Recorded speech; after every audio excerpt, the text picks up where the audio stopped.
Okay, well, hello, and I want to say thank you for joining the first podcast.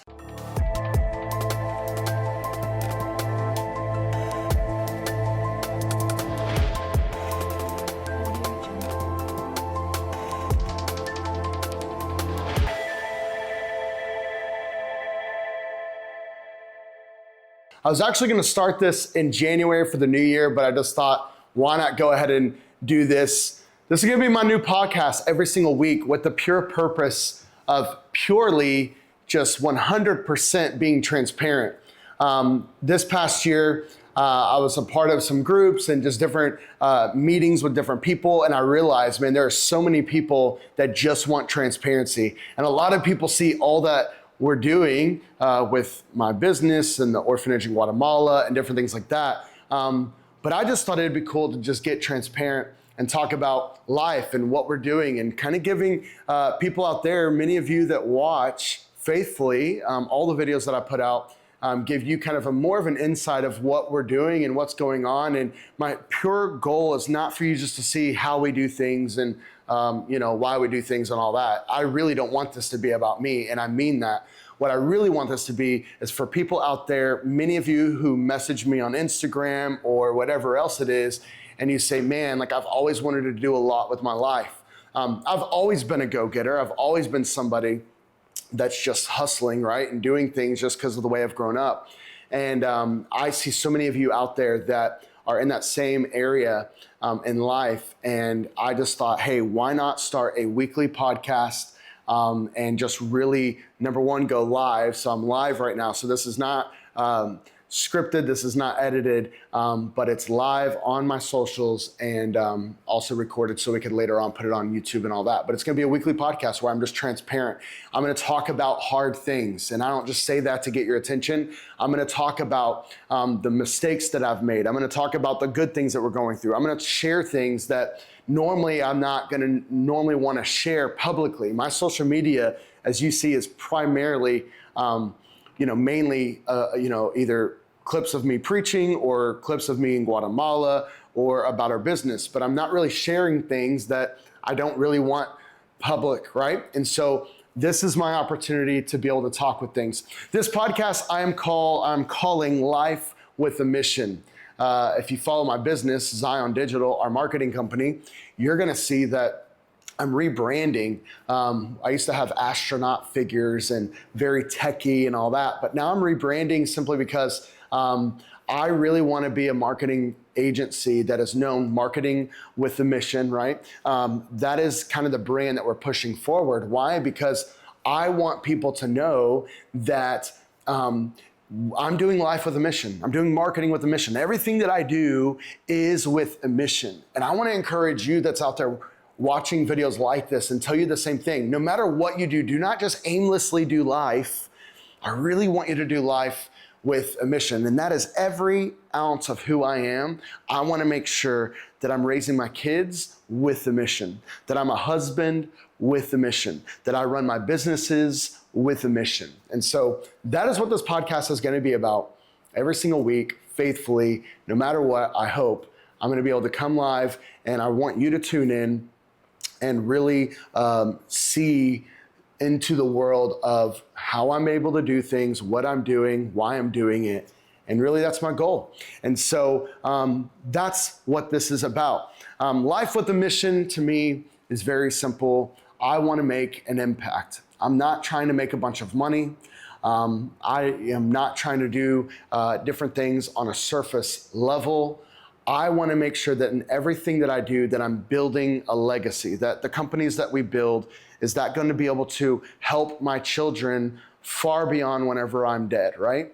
The orphanage, it's not about just rescuing kids now, but it's rescuing children, putting them into our orphanage and allowing them to be Christ-centered, worship-centered, to where when they go into wherever they go in their lives, that they've got Christ center in their life, and that no matter what they're doing, when they have kids, that they're instilling Christ into their kids. So I want to know that, man, this little span of life that I have, am I actually making a legacy, a lasting impact, a mission, right? My life is on mission. I want it to be on mission. And so that is what Life with a Mission is about.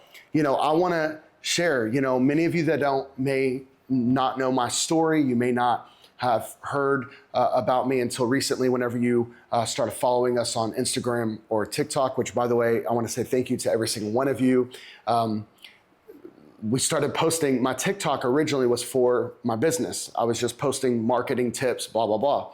Posted one video one night about, it was a video of my wife and I with our kids in Guatemala, and that video went viral and made my Instagram go viral by the grace of God, right? And thousands and thousands and thousands of you have followed me. Now, quite honestly, this is where I'm getting transparent. It's brought a different world that I don't really like. We're getting death threats because, people in other countries, specifically Guatemala, just think that if you're an American, you're just, extremely rich.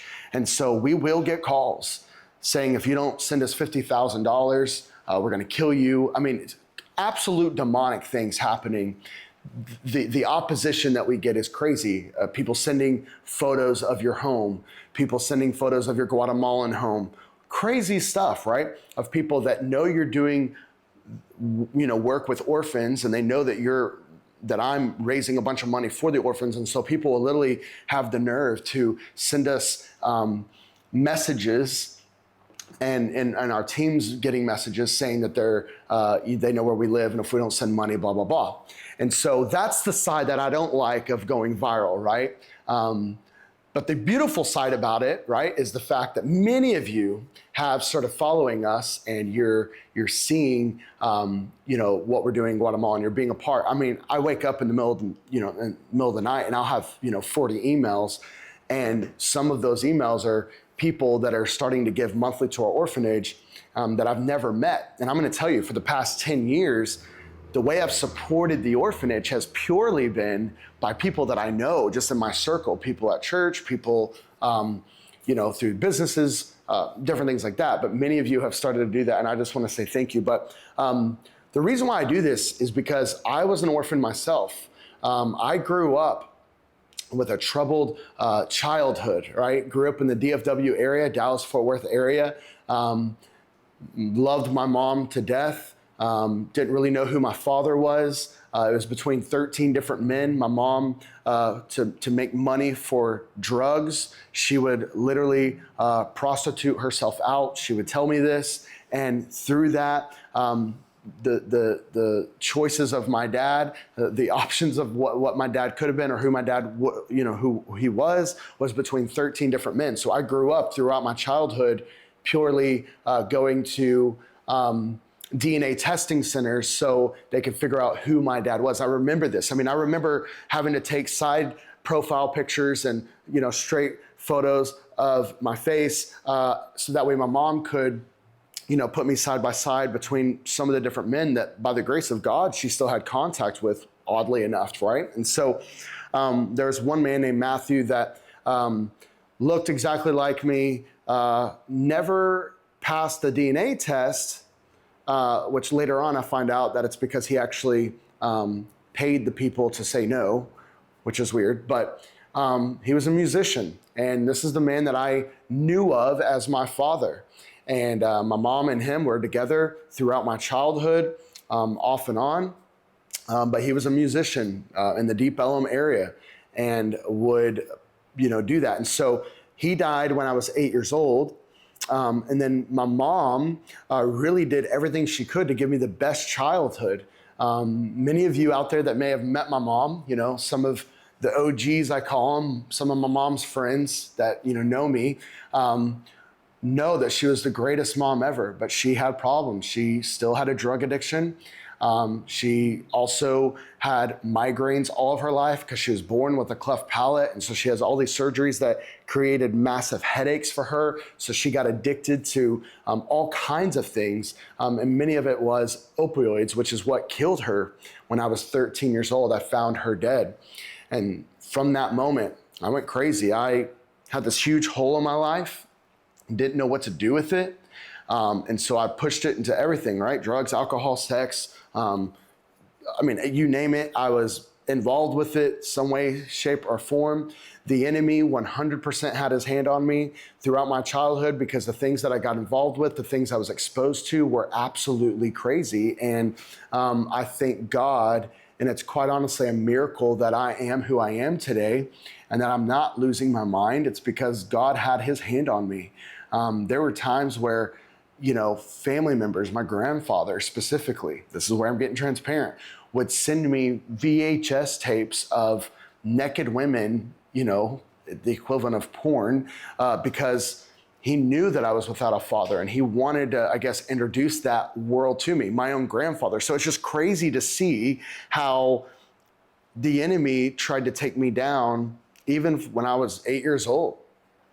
And so I grew up, I was a bouncer at strip clubs, making tons of money. I worked at a bank simultaneously, making a lot of money. I was selling drugs, specifically Xanax that I was getting. And this literally was just this time in my life where I was literally losing my mind. I would look in the mirror every single day, completely lost. And having everything. I had a nice truck. I had a hot girlfriend. I, was having sex. I was drinking. I was smoking weed. I was making a crap ton of money, but yet I was empty. And that's the moment where I'm sitting behind a strip club about to go to work, and I open my Bible straight up in the middle, and it opens up to Ecclesiastes. And this is a Bible that my youth pastor actually gave me, which I call, his name is actually Phil, but he's my stepdad. We call him every single day. He's literally my dad, my spiritual father, such an amazing man.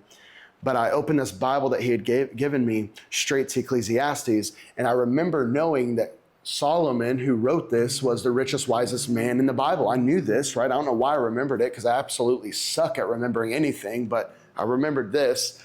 And through this, I opened it and it started painting this picture in chapter 1 about how the sun comes up, the sun comes down. What do we really gain under the work that we have, right? Like we make money, we spend money, we make money, we spend more money. It started painting this picture, but verse 7 got me. It said, all streams go into the sea, flow into the sea, but yet the sea is never full. And that's such a weird verse, right, to get saved by. But I remember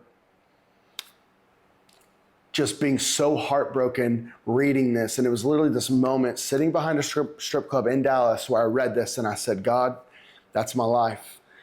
I'm pouring drugs, alcohol, porn, sex, money, everything that you can name that makes you happy. I was pouring this into my system, but yet I was so unhappy, so miserable. I remember acting in anger. I had a girlfriend that I won't name, but I had a girlfriend during this time where I remember getting so angry at her for something. And I remember grabbing her shoulders and pressing her into the couch just in anger, right? I was such an unhappy person. And by the grace of God in that moment, I remember going in, telling my boss, listen, I just got radically saved. I can't work here anymore. He looks at me as the owner of the strip club and says, bro, the moment that you're going through right now is something that I've always wanted for my own life. And he goes, go and do what you do. And that's where I ended up going and moving to Houston because I wanted to get away. My stepdad, my spiritual father, Phil, actually did not want me to. People started kind of mocking me like, oh, he's going to Houston to go to this Bible school that's unaccredited. And I remember kind of going against their will a little bit, but I knew that I had to leave the Dallas-Fort Worth area, and I did. And I'm so glad that I followed the Holy Spirit. I want to tell you, sometimes you've got to follow the Holy Spirit. Even when family opposes you, even when your friends oppose you, the closest people that you have are opposing you, there's also wisdom in listening to their wisdom, right? But sometimes when you have a gut feeling of, man, I really need to follow what I really feel like the Holy Spirit's speaking to me. And I did that. And I thank God every single day that I did that. And so that's where I worked for the church, went to this Bible program, got introduced to Guatemala through the long story short, which I'll explain through different scenarios through these podcasts.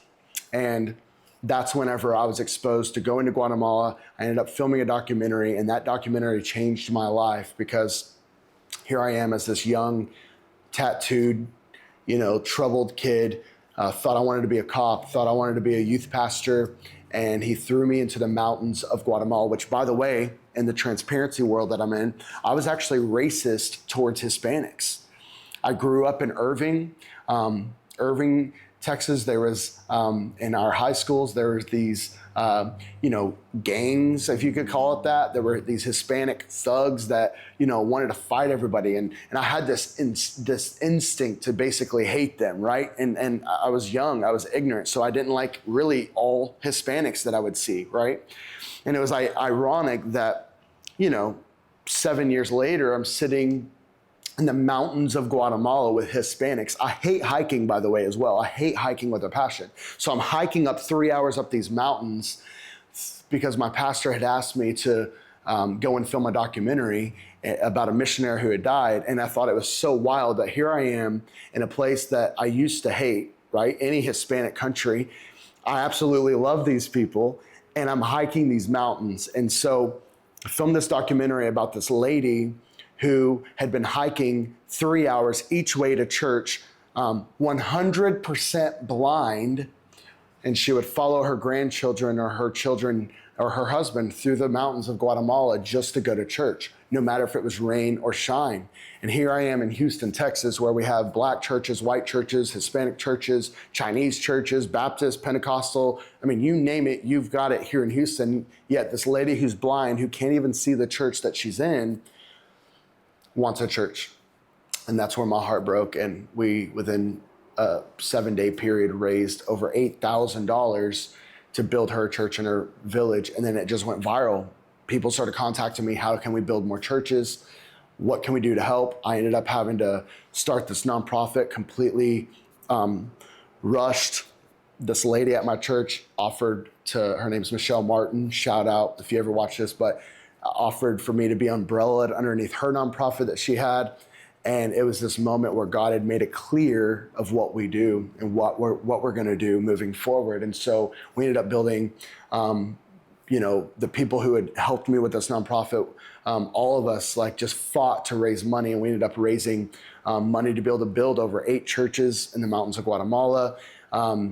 Built this life center for American missionaries to be able to stay in. That's now our orphanage today. And it's just amazing to see how God's hand took somebody like me to do the impossible. And that's what God wants to do. That's what I've realized, right? He wants to use people that absolutely shocks other people and saying, there's no way he could have done this. There's no way he could have even been involved with this. There's no way he should have even been in the same room as this, but yet God will use the unqualified. And I'm a living testimony of that. And so fast forward, I met my beautiful wife, Haley, such an amazing girl, such a beautiful girl, and puts up with me. And she rode the wave. I mean, when we first got married, I was making next to nothing, and she rode with me and built what we have built to this day. And I look back at the times that we've had and the arguments that we've had and the scary points in our life that we've had and that sometimes we still have. And I thank God that I picked the right woman, right? Because I've seen so many of our friends and so many people that I've known that have rushed into this married cycle. They want to get married because their friends are getting married, and they married the wrong person. And God wasn't center in their life, and God wasn't center in their marriage. And I thank God every single day that I had so many people convincing me and trying to convince me to marry certain girls that were a part of our church. I mean, there was a girl that I was with that I thought I had loved, and looking back, I'm like, thank God that didn't happen, right? And I had so many people that were important in my life that were also speaking into my life about I should marry this girl, that girl, part of the church, because they're, Christians, they're believers. They would be perfect for you, because the outside it looks like, oh, this girl would look perfect to be involved with missions. And I remember being so tempted to follow everybody's ideas and advice for me. But I thank God that I followed the Lord, and I married my wife, Haley. And so we have 3 beautiful kids. And what we've done is, I started a marketing company totally by accident because we lived in Dallas right after we got married.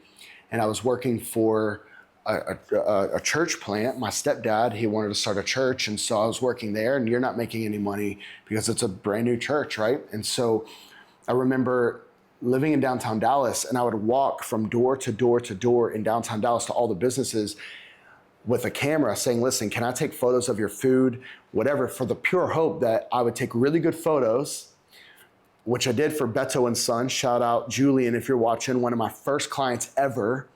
I walk into this restaurant called Beto and Son, and literally took photos of food in the hopes that they would allow me to be able to come back and take more photos, which they did, and they paid me for it.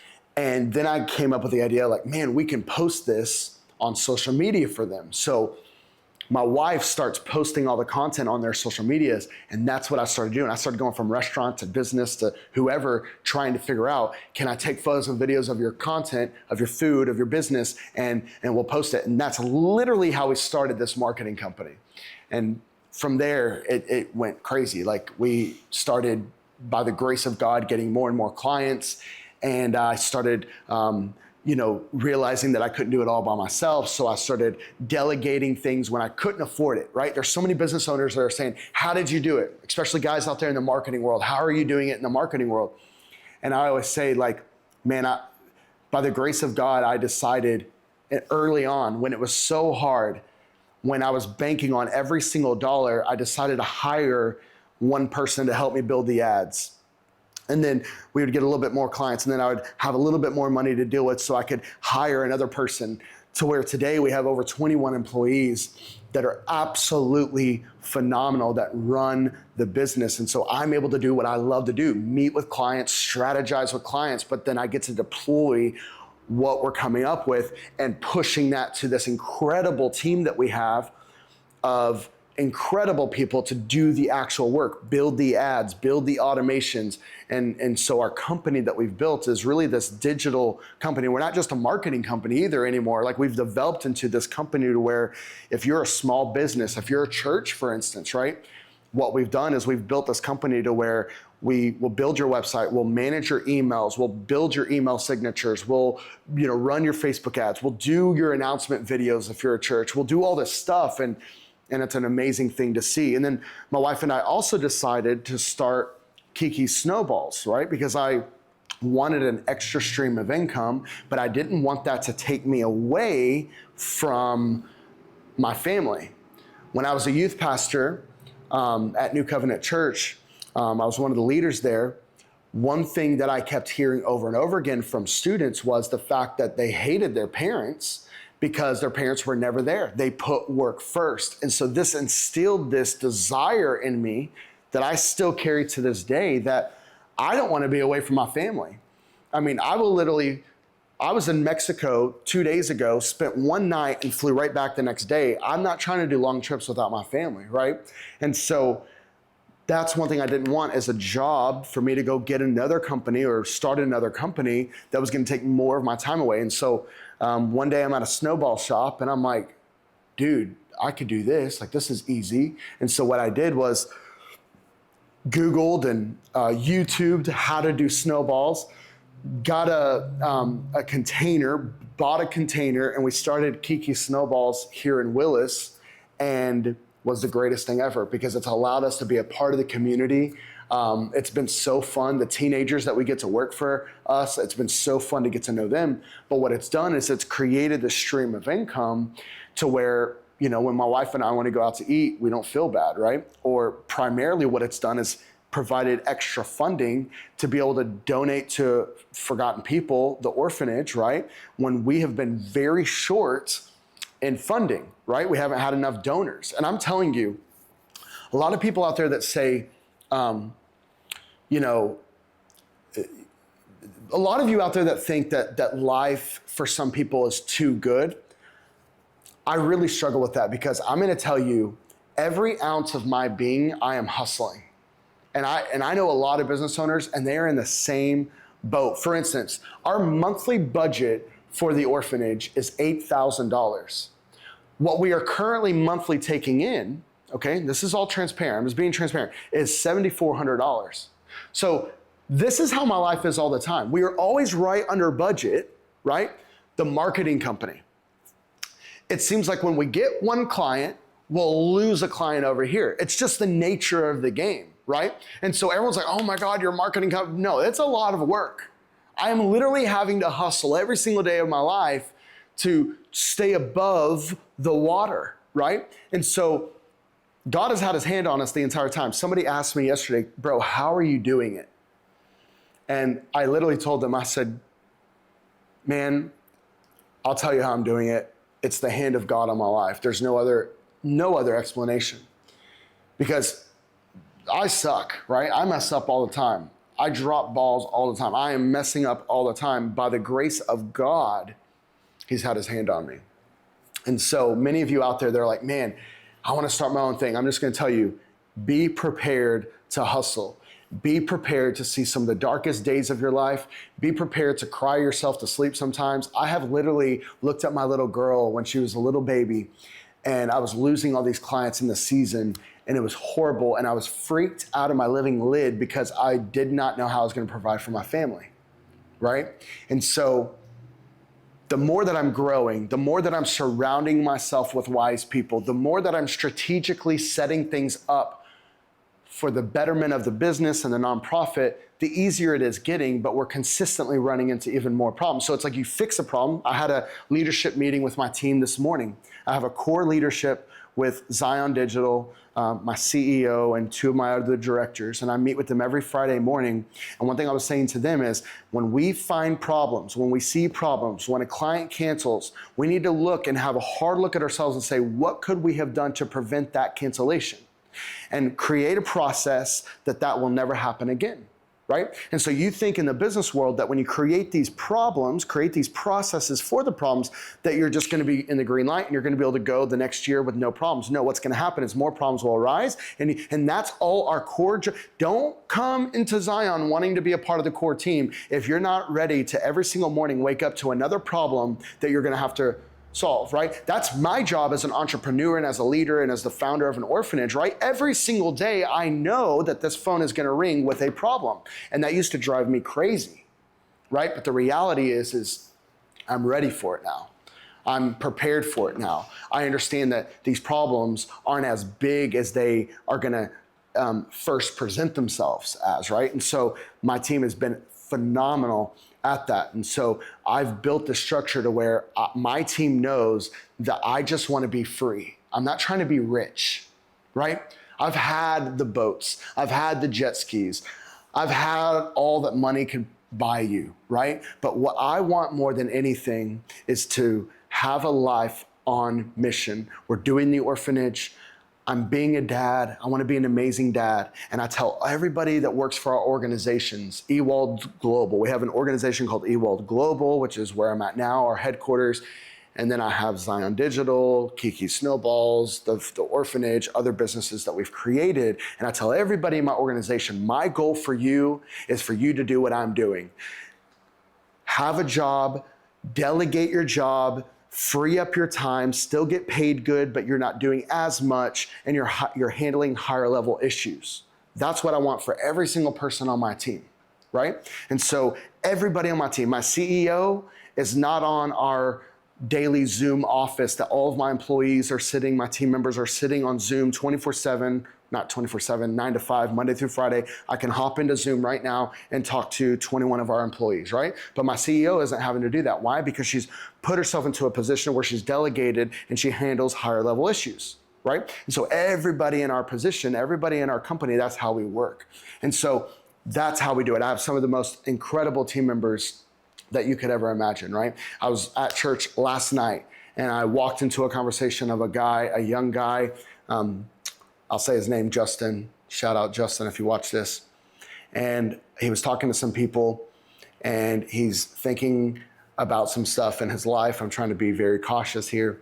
And one thing that he said is, and I respected it, right? But he said, I don't want to work a job that's going to take me more away from my family. If I have a choice, which he said he has a choice, if I have a choice, I would much rather be in a position over here to be able to spend more time with my family. And I was like, bro, that right there, that is success. Because I know a lot of people making a crap ton of money. They're millionaires, but they're miserable. Their kids hate them. Their wives hate them. Why? Because they've completely ignored them and focused all of their efforts on money. There's so many people that I know, and maybe you're one of them, that you've completely neglected. And I want you to take an honest look. This is something that I do every single morning, and I ask the Lord to do every morning when I'm reading scripture and I'm praying, is God, I don't want to see myself as I want to see myself. I want to see myself with an honest, transparent view of who really is Kyle, right? Because sometimes I will think that I'm not prideful. In reality, I'm prideful. I will think sometimes that I don't deal with this and I'm actually dealing with this. I want you to take an honest view of yourself and say, am I putting money ahead of family, ahead of, most importantly, God? Am I putting my career before family or before God? Because I'm going to tell you, you may feel like you're trapped in a career. You may feel like you have to make a certain amount of money. I'm going to tell you, my wife and I have sat down so many times and we have asked ourselves, why are we working so hard? So we can make this amount of money so we can what? Sustain all of these different things. What were those things? Those things for us were boats, jet skis, a horse, dogs, all this nonsense that I'm literally losing my mind on because I'm trying to keep up with the Joneses, right? I'm trying to have the coolest cars. I'm trying to have the coolest trucks. I'm trying to have all this stuff. Finally, I sat down and said, I don't need nor do I want any of this. What I want is family. What I want is God. What I want is a life on mission to help orphans. And so we literally, my wife and I a year ago got rid of almost everything. We literally got rid of almost everything because what was most important to us was not the money. So I'm going to tell you, maybe you're in your life and you're saying, you know, maybe it is true that you're putting your career and your work and your money before everything. I'm going to tell you, you have a choice. You only have one life to live. Your kids, your family, they're all getting old right before your eyes. And for me, I'm going to put family way before I put money and my career. I'm not saying go be ignorant. I'm just saying really think through these things and do it. And that's why my team knows they're amazing at what they do. And their goal is to delegate. Their goal is to make their jobs easier and to have more time. Their goal, they know that they're going to spend time with their family. I want that for everybody that works for our organizations. And so I'm excited. I'm excited about this podcast because I want to be able to talk to you through what we're dealing with, what we're doing to hopefully help you, to hopefully encourage you through what you're doing in your life. And I want to be transparent. There's so many times that I've messed up in my life. And I want to be able to share these things with you transparently, not to call people out, not to call myself out, not to do anything other than hopefully this can help you. One thing that I'm realizing, and I've realized, you know, this whole week, and just prayer and thinking through life is I burnt a bridge, you know, years ago, and it follows me to this day, right? And now in my mind, I just want to be at peace with everybody because that's what matters. That's really what the Lord wants, is he wants peace. He wants love. He wants us to love each other as we love ourselves, right? And I've just thought about a lot of unity and big things that are in my life that I really want to focus on is being unified with everybody, being peaceful, not causing issues, making things right, living a life of integrity. My mom did not want anything to do with the church because she felt like the church had no integrity and she felt like the church stole money all the time from everybody. And so for me, integrity is such a pillar in my life. I stand on integrity. I don't want to do anything out of integrity. I always want to handle every single situation right. Why? Because my mom maybe today is in hell. It's a hard truth to realize, but she may be in hell today because she didn't want to go to church. She didn't want to accept who Jesus really was because she was caught up on this integrity aspect. And so for me, it drives me crazy when I see people not walking in integrity, especially in ministry. There's situations I'm dealing with even right now with ministry leaders that drive me crazy. It makes me sick to my stomach. It makes me almost want to hate these people, but I know that I can't. But they're not walking in integrity, and meanwhile, they're hurting people. And this is what's always driven me crazy in my life and made me make decisions that sometimes were not good and burn bridges, is I would see people walk out of integrity and I would just call it out because I thought that was the right thing to do. I ended up hurting myself, I ended up hurting people, and I now know through the Lord how to actually handle situations, but integrity was always the core of that. And so I want to talk about these things with you. I want to talk about transparency and integrity and things. So future episodes are going to be surrounded by different topics. I know today was a little bit kind of all over the place. I just wanted to give you a good look of my life and what we're doing.